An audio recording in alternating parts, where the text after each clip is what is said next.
rights at all. So on this context, we'll have to elaborately go into the provisions of the law. So first I want to say the preamble and the statement of objects of this law. It will be very, very useful for you to read the law in the light of,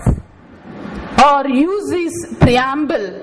as a guideline for evaluating the law, or for using the law, or for interpreting this law. Or you can even evaluate the orders passed by the courts, the procedure applied in the courts, in the light of the preamble and the objects and reasons which are enumerated in the law itself. So even an High Court judge of my Kerala High Court went on to say that whenever you read a provision of law, don't stick to that section 3 or section 23(1) or to section 18 or 19 or 21.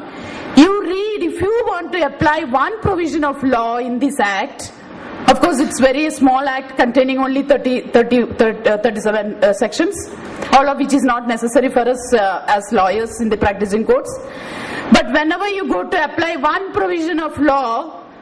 you always read the law from the top, from the preamble, from the notes and objects of the law, so that what you are applying through a provision of law is the intent of the legislation, the object for the enactment, and the purpose of this law, and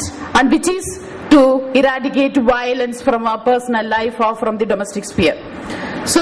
for any clarity, if you come across any clarity in interpreting any of the sections in this law, please refer to the objects and notes and the preamble of the law, which will give you more insight, which will be a guiding factor for you to interpret